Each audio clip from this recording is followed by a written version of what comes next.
All right, welcome back to another episode of Chiropractic Is Sexy. I am Dr. Paula Ruffin. And I'm Dr. Erica Peabody, and we're happy to be here on another Thursday. We have a fun topic. Today's going to be great. I want to welcome everybody in. If you're new to the channel, please make sure you are subscribing. And if you've been here before, we appreciate you being here, appreciate your comments. And we wanted to really just have this fun conversation today and talk about chiropractic as not this healing art that we're always talking about, but how chiropractic is a lens for us. It's the lens through which we live our lives. And so our chiropractic lens never turns off. So we're going to talk about some really funny things. Today's not going to be about health and wellness or how chiropractic is going to impact your life. It's about how Dr. Erica and I walk around in our everyday lives and how chiropractic blasts us in the face. Like, we cannot turn off our chiropractic brain. Well, the other part about it too is that people look at chiropractic as just a career, but it's way more than that. It's an entire lifestyle, because we always want to walk our talk, for one, but the philosophy that we're built on, like, it's impossible to walk around the world without seeing all of these things. And I wanted to start with a story because we kind of have this like list of things that we see the world through. And one of them is when we're at anywhere, meeting anybody, if you say, I'm a chiropractor, the next phrase is, I've got this thing. And so so when I first moved home 20 years ago, I was moved in with my parents, my mom and my stepdad, and my cousin and I would go out and we just hang out on the weekends, Friday and Saturday night, go out and be social and whatever. And I stopped telling people that I was a chiropractor, and I started telling people that I was a cartographer because it doesn't matter who you are, where you're at, or who you're talking to or meeting. If you say I'm a chiropractor, then they would say, I've got this thing. And it would go into doing differential diagnosis at a restaurant or a bar or whatever. So my cousin is an attorney. So it was a doctor and a lawyer going out to the bar. And not that this sort of sounds like a joke, but I would be a cartographer and she would be a florist, just because it just stops people in their tracks from like saying, oh, I got this thing. So right. Anyway, when I saw that on our list of things that we see the world through, that was one of them. And I would just say, I make maps. Yeah. And there's like no further like, oh, you make maps. Well, I have this guy at the gym who's it's constant. Oh, gosh. There's the people who then also are over and over, who know we're chiropractors, not just the new people we meet, but the people that we see all the time. And they constantly want to ask us for advice and then never take action. But that's a whole nother conversation. But every time I see him, he does one of these too. He's like, here. And he's like, what he's wanting me to do is feel his shoulder. And he's leaning into me and he's like, yeah, right here. And he keeps turning. And I just stand there. and then finally he gets that I'm not touching you. Yeah. Like, I don't know what that is. And I'm not touching you. And you've asked me about it 20 times before. And we're not doing that. So yeah. No, it really is a thing. And also, as we're talking about this topic today, we do want to also make sure you guys realize that you can reach out to us and ask us these questions. Just don't come up to us at the gym. I had this guy come up to me. This was a couple of years ago. And he's like, hey, I have a question for you. And I'm like, yeah. He said, what do you think about inversion tables? Now, I'm training for a 10-mile road race. I know I'm training for a 10-mile road race. I've got earbuds in, and I'm like, they're awesome. I have one myself. You need to use them properly. If they do well for you, they do well. For a lot of people, love them. But it's like, oh my goodness gracious. But also, I look around because I've had kind of a hip thing going on over the last, really almost a year. So October will be a year since, I just kind of started with this discomfort. But I really look around my world as I'm out shopping and I'm watching all the limps out in our world. And like we can tell by the gait where that pain is coming from just because we're so trained. So I'm watching all these limps and I'm doing everything that I can, which is also still surfing my behind off and chasing waves and doing whatever. I'm undoing some of my progress. But anyway, it's an interesting world to live in once we have this view of what we see, We can't unsee it. Yeah. I have a patient that I'm working with, and I always have her stand, and I'm like, okay, close your eyes, march in place, and then stop, and then tell me when you think you're square, you're even. And inevitably, she's like, shoulders crooked, her head's like this, and then she opens her eyes, and I'm like, okay, you straight? And she's like, mm-hmm. And I'm like, yeah, no, you're not. And then I take a picture and I show them, and they're like, what? So they don't see it. And this is, we sit, we'll be standing in line at the store. I don't want to use the word judging. I think that's a harsh word, but we're constantly evaluating, right? So we're standing in line, or like, oh, that person's head is tilted to the right and their shoulders up like this and their shoulder girdles rotated. And then I immediately look down and I'm like, oh, they have a collapsed right arch. Oh, there's excess wear on the heel on the right side. Like, our brains don't turn off. It's just.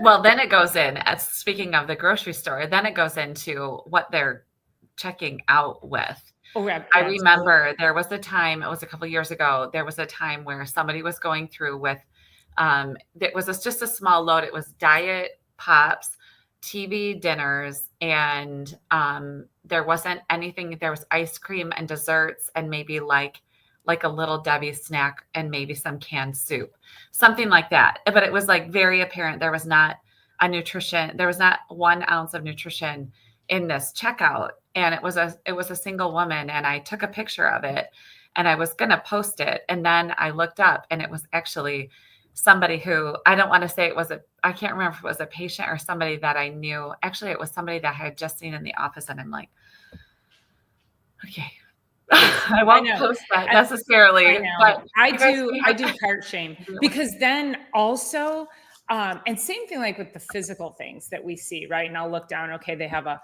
brace on their knee. And I'm like, oh, well, no wonder you have a brace on your knee. Your upper cervical is completely out of whack. And if we just align that, like, it's the evaluation and the diagnosing and all, oh, I could get rid of that knee pain for you. Or then it's the, I'll bet they've got a bad ankle. Or I'll bet you they have a shoulder issue. And then when we see what's in the cart, it's like, oh, no wonder you're walking with a limp.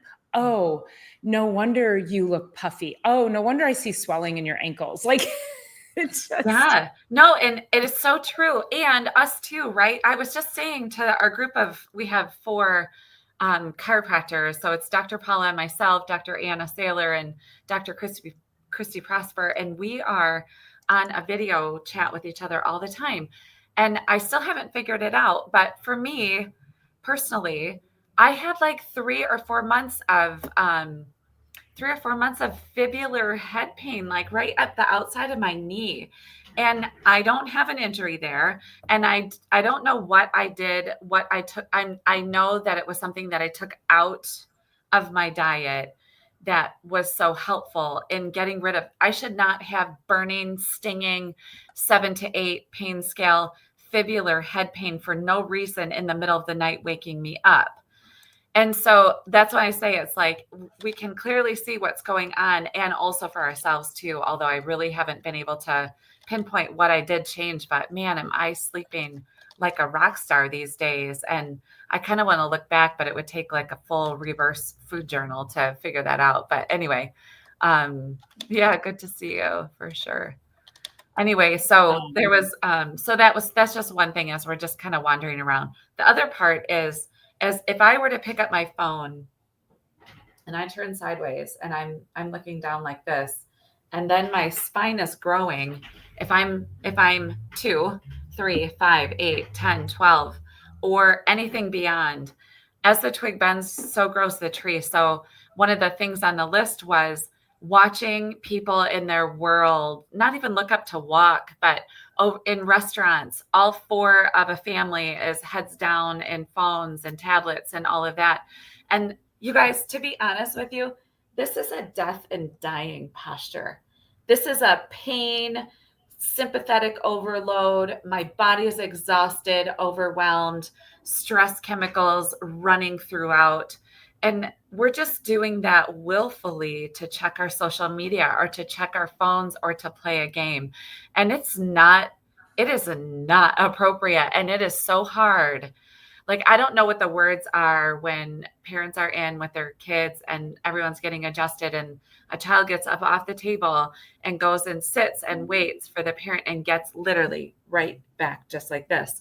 And I don't know how to stop it without sounding so aggressive about it, but it's not okay. It's really not okay. I do. I get, I take a stern but loving and lighthearted tone. I don't know if that's, but I'll say, okay, you're in my office. Now's not the time to be slouching. At least do that out there where I can't see it.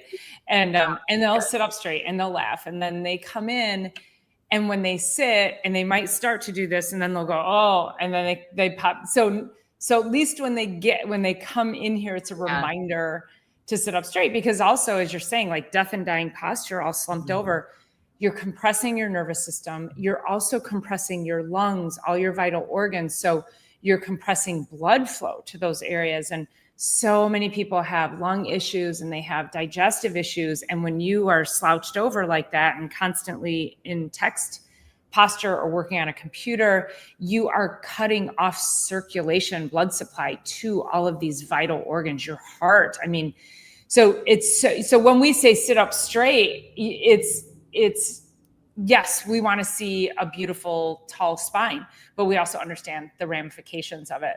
And so posture is really important. And, when we adjust people, we'll have people say, I think I've grown a half an inch or something. Yeah, and it's like, yeah, because the adjustment actually helps to hydrate the discs. So yeah, if the discs are dehydrated, then the bones are going to come closer together. You're going to lose height. If we rehydrate the disc, you're going to gain height.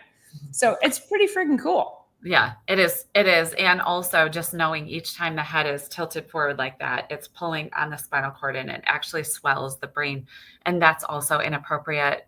It's just inappropriate biomechanics for you and for your children. So there's that. So yeah, just a bunch of things. The other thing that I always talk to my patients about is when you go to stand up, if you can stand up and squeeze the glutes here, you'll relax the front and your posture will be better.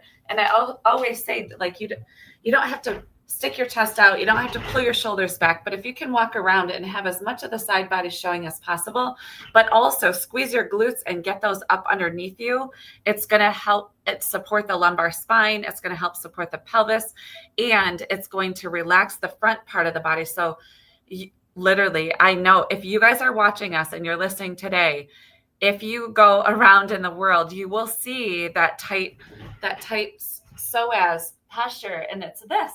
And then we just keep going and we grow like that. And all of a sudden we're staring down at the floor instead of even in front of us.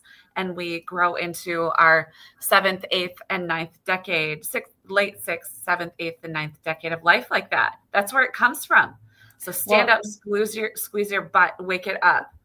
And you did something also. So if you notice what Dr. Erica did when she stood up, and my chair is counter height, so I don't know if it'll have the same effect, but I have to jump down a little bit. But if you're doing this, if you have to lift yourself, your legs aren't strong enough. So you need to practice that to get your legs strong. And so also what happens is that when people lose balance and coordination and their posture like that, then they end up getting out of a chair like this and then coming up. Mm-hmm. So if you have to offset your balance by leaning forward to get up, that's also a dangerous position, because now you lose that over time and you can fall and tumble forward. Tumble forward, yeah. So which also means we're watching you in a restaurant get up and down out of the chairs. I didn't really take that one into consideration. I don't know. How do I do it?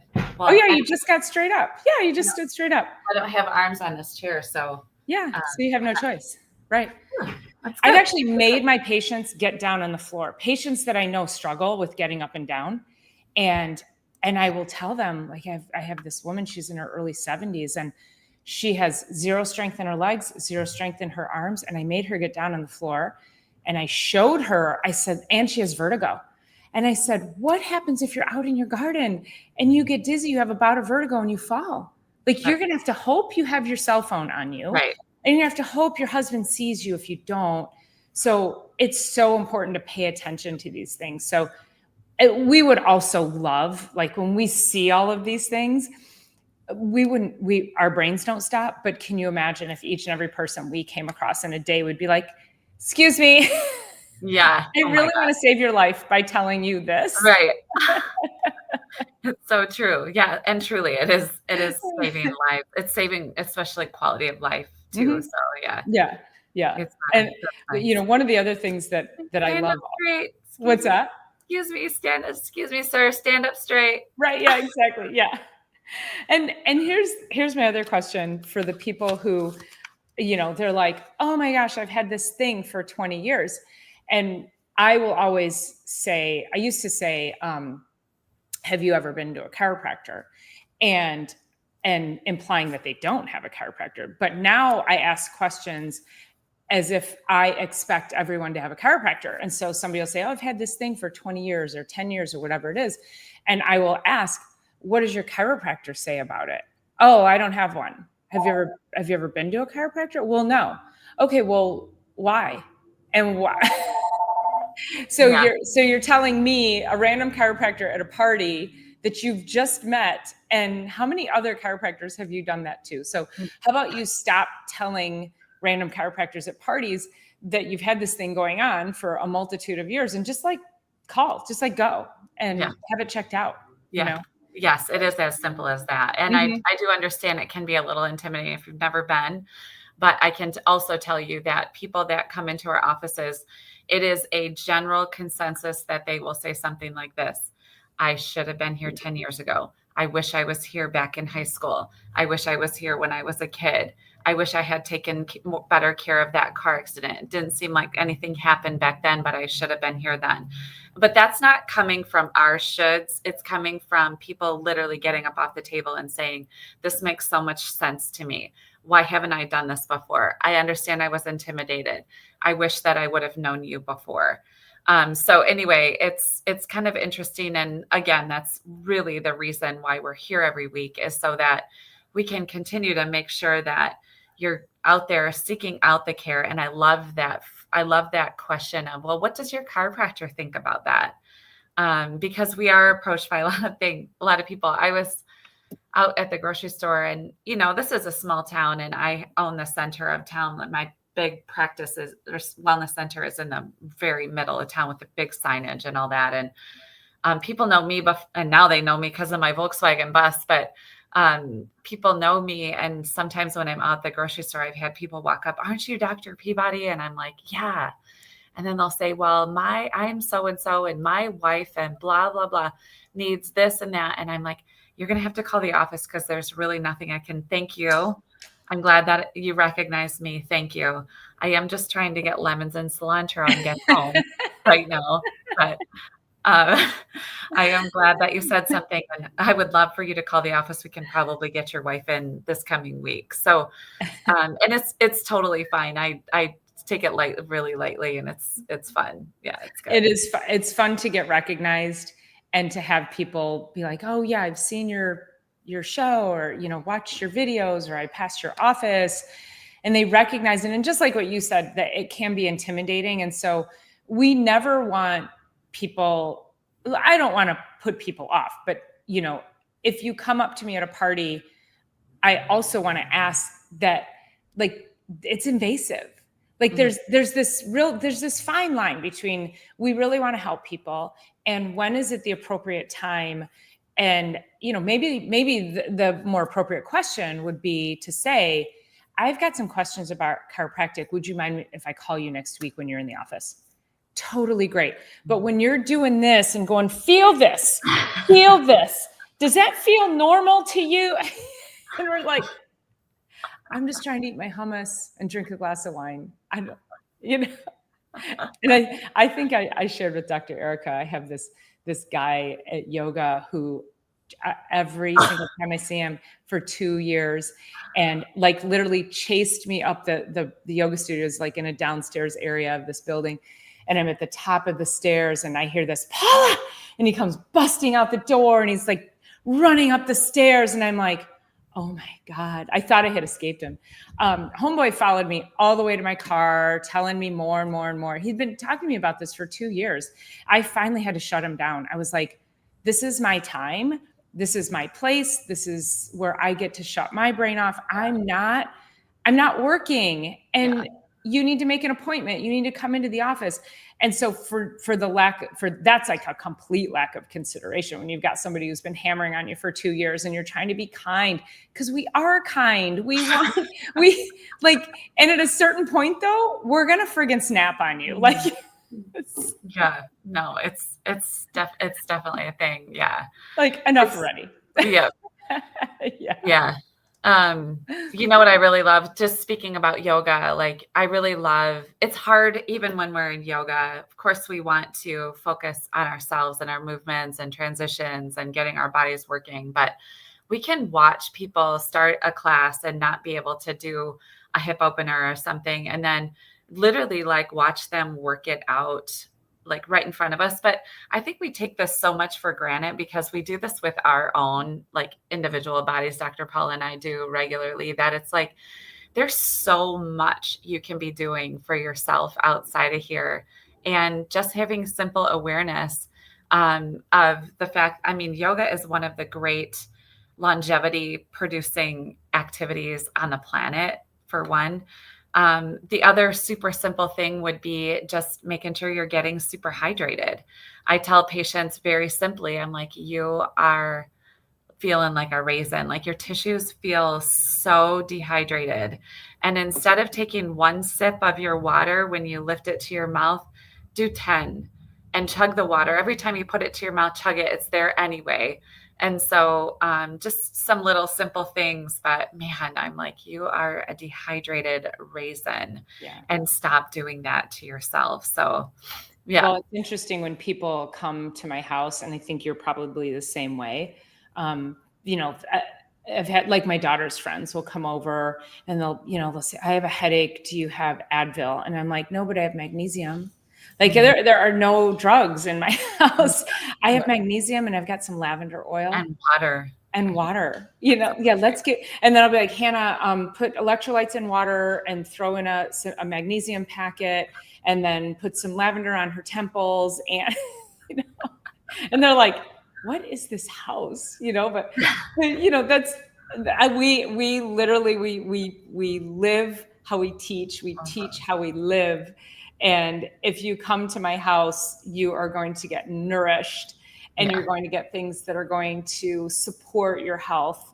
And nothing we do in my house is going to break down your health. It's just all about, and you open up my cabinet in my kitchen, and it's all, there's like one corner way up here is all homeopathic remedies. And then I have essential oils on this side. And then we have teas and tonics and tinctures, and then supplements, and then more essential oils. It's awesome. It's all the things, right? Yeah. One question that Chadwick has is, how to use magnesium for headaches. And so we should be using magnesium no matter what. And when you use magnesium regularly, a lot of times there's no such thing as headaches in life.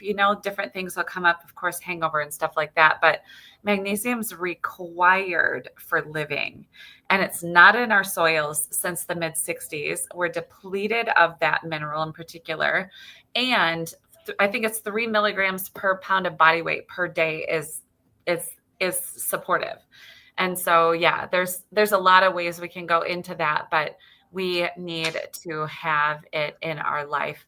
And if you're not taking it, you are literally asking for it. And there's probably a whole show that we could go into certain supplements, like you are asking for it. if you're not Well, taking. and just to expand a little bit more on that magnesium question, we recommend, so magnesium citrate, a lot of people go into a store and they just buy whatever magnesium. There's many forms of it. And magnesium citrate's the one that makes you poop. So if you buy magnesium and it's the citrate form and you don't know, and you start taking 2 twice a day, like I would recommend, or, however many milligrams, and you start like pooping your brains out, You're not going to like that. Yeah. So that's magnesium citrate. And then there's magnesium glycinate. And magnesium glycinate is highly absorbable magnesium, which is typically used for muscle and nerve function. So that's what's going to help the muscles, the nerves to relax, any tight, tense muscles, any knots that you might have, muscle spasms and things like that. Magnesium threonate, L-threonate is often where you'll see it.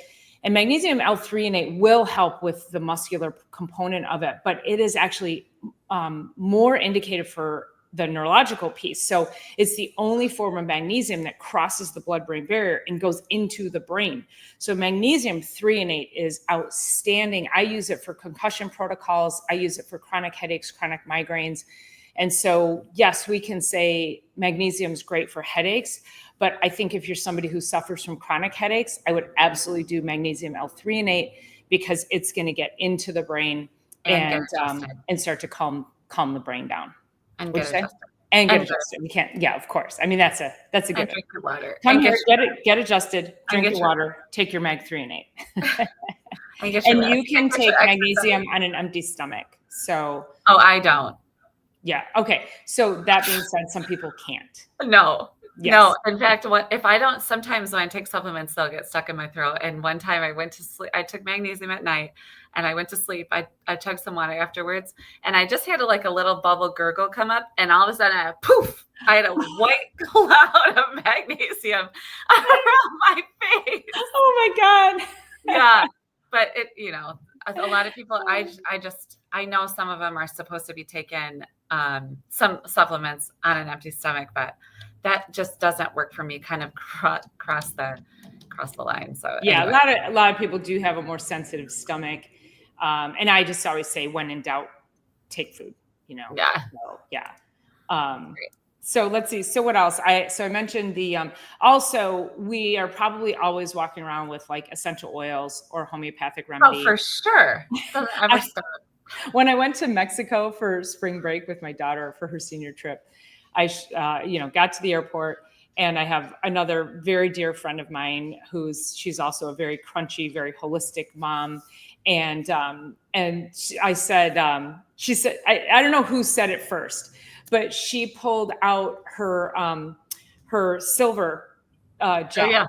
And she's like, "Oh, I brought this in case you get cuts and scrapes." And I was like, "Girl," and I reached into my bag and I pulled out my silver gel, same brand, like same thing. And I'm like, but like mine's like, we didn't bring Neosporin. We bring silver gel, right. Yeah, no, it's great. It's great. It's just how we see the world. It's how we view the world and how we want to manage not only ourselves, but be able to offer that to the people around us. Yeah. So yeah, absolutely.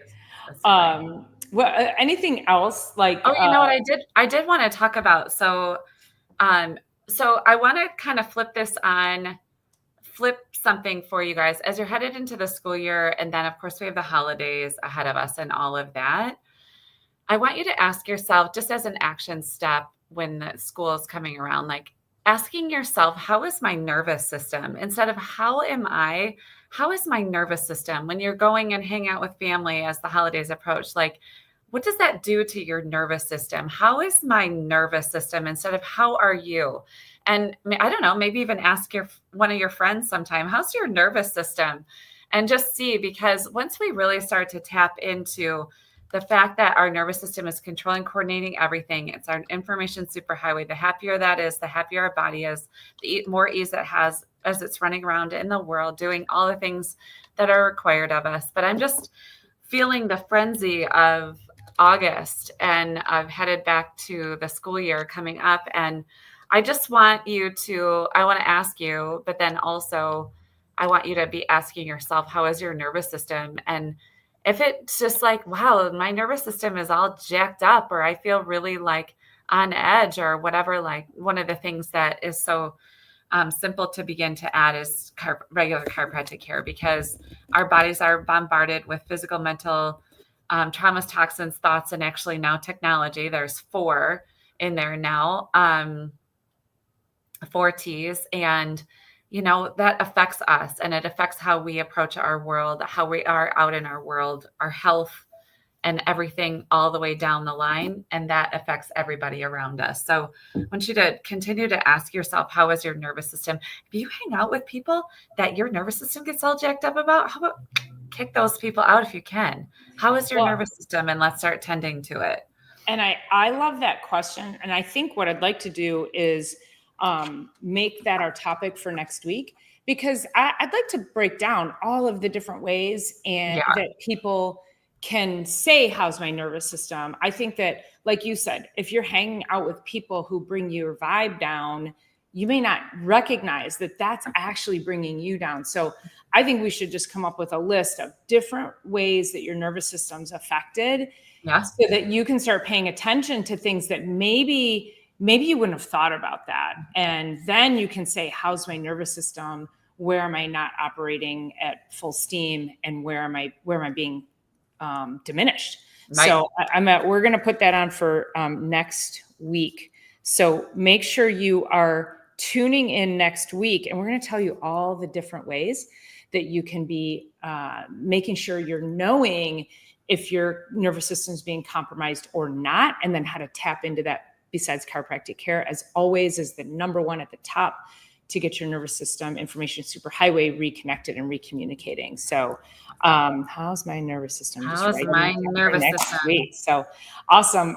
Chadwick, I did just drop the email there. So please email me your question, and we'll make sure we get that ordered, answered either on the next one, or I can directly email you back. So it's a little bigger question than we have time to answer. We both have to jump today a few minutes early, but we appreciate each and every one of you being here today. And we will see you next week on Chiropractic Is Se. That's right. Thank you so much. Peace.